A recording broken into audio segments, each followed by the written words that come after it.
देश भर में कोरोना के मामले लगातार बढ़ते जा रहे हैं, वहीं देश भर के राज्यों में वैक्सीन की भी डिमांड ज़्यादा होने लग पड़ी है। दिल्ली की बात करें, राजधानी दिल्ली की बात करें तो राजधानी दिल्ली में भी जो कोरोना के मामले हैं दिन प्रतिदिन बढ़ते जा रहे हैं। राघव चड्ढा हैं हमारे साथ, आम आदमी पार्टी के कद्दावर नेता हैं।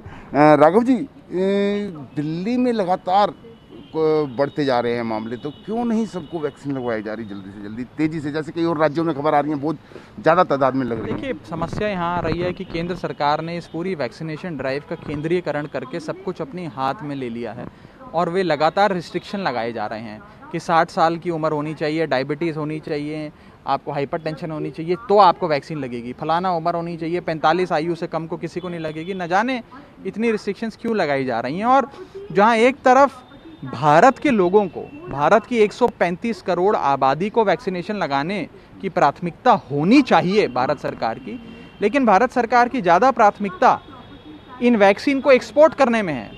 आपको जान के अचंभा होगा कि बीते कुछ हफ्तों में भारत सरकार ने 56 इंच वाली मोदी सरकार ने 645 लाख डोजेज ऑफ वैक्सीन, यानी कि 645 वैक्सीन एक्सपोर्ट करी हैं 84 देशों को, जिसमें युगांडा, कीनिया, इजिप्ट, न जाने कौन कौन से देश उस लिस्ट में आते हैं, उस सूची में आते हैं। तो मैं आज पूछना चाहूँगा प्रधानमंत्री मोदी जी से कि क्या आपकी प्राथमिकता युगांडा, कीनिया के लोग हैं या भारत के लोग हैं?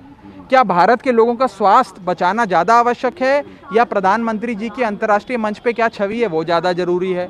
क्या भारत के 135 करोड़ लोगों का टीकाकरण करना, इनॉक्यूलेशन करना, उनको वैक्सीन लगाना ज़्यादा जरूरी है या नाइजीरिया, इजिप्ट, युगांडा, कीनिया के लोग प्रधानमंत्री मोदी जी की छवि के बारे में क्या सोचते हैं वो ज़्यादा जरूरी है? ये आज मैं भारत सरकार से पूछना चाहूँगा। भारत की छवि भी बहुत बड़ी बात है सर, कि भारत की छवि भी इससे बढ़ रही है, तो वो कहीं गलत तो नहीं? हम भारत की सरकार ने एक रिकॉर्ड बना दिया है।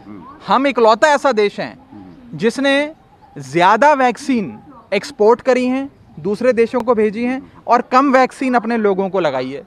अब ये रिकॉर्ड बनाकर अगर हम अपना पीठ थपथपाना चाहते हैं तो फिर तो बात ही बेमानी है। मुझे लगता है हर सरकार की प्राथमिकता अपने देश के लोग होने चाहिए। दूसरी ओर आप यूनाइटेड स्टेट्स ऑफ अमेरिका का उदाहरण लीजिए।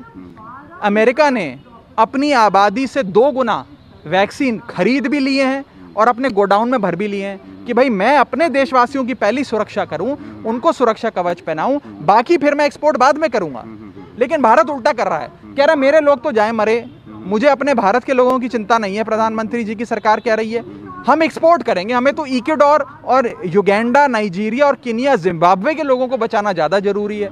तो फिर इस पे तो भारत सरकार स्पष्टीकरण दे सकती है। तो ये साफ था, आम आदमी पार्टी के नेता राघव चड्ढा का कहना साफ था कि सबसे पहले अपने देश के लोगों की जान बचाई जाए, उसके बाद दूसरे देशों को एक्सपोर्ट किया जाए। इनका मानना ये भी है कि जो 45 साल की रिस्ट्रिक्शंस है, वो 45 साल की उम्र की जो वैधता है कि 45 साल से ऊपर के लोगों को लगेगा वैक्सीन, वो भी ख़त्म किया जाए और जितनी जल्दी से जल्दी हो सके अपने देशवासियों को वैक्सीन लगाई जाए, ताकि कोरोना के जो मामले बढ़ रहे हैं वो कम हो सकें और इस कोरोना के वायरस की रफ्तार पर रोकथाम लगाई जा सके। कैमरामैन संजय राहुल के साथ विनय सिंह, न्यूज़ 24 दिल्ली।